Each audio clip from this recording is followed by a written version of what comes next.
ඊයේ දිනෙත් මම ජනතාවගේ ආරක්ෂාව ගැන කතා කරා.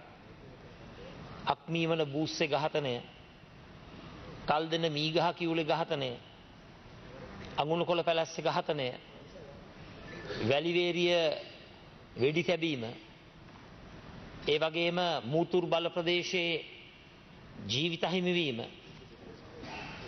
ඒ වගේම ඔබතුමා දන්නවා ඇති මේ මොහොත වෙනකොට ඊයේ දිනේ අම්බලන්ගොඩත් ඝාතනයක් සිද්ධ වෙලා තිබෙනවා. කොළඹ ග්‍රෑන්ඩ් පාස් බල ප්‍රදේශෙත් ඝාතන දෙකක් සිද්ධ වෙලා තිබෙනවා. ඉතින් අද ඇත්ත වශයෙන්ම මහජන ආරක්ෂාව පිළිබඳව ලොකු ප්‍රශ්නයක් තිබෙනවා.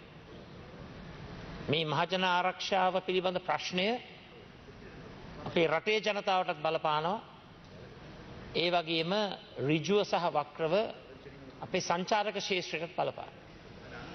ඉතින් ඇත්ත වශයෙන්ම මේ රටේ ක්‍රියාත්මක වෙන මේ ම්ලේච්ඡ මිනීමරු සංස්කෘතිය නැති කර දමන්නට කඩිනම් වැඩපිළිවෙලක් ඔබ රජයේ නීතිය හා සාමය ශේෂ්ත්‍රය තුළින් අනිවාර්යයෙන්ම අවශ්‍යයි.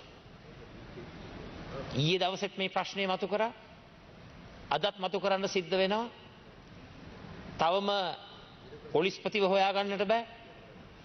තවම අර උසාවියේ මිනිමෙරුම සංවිධානය කරයි කියන ඒ කාන්තාව සොයාගන්නට බෑ.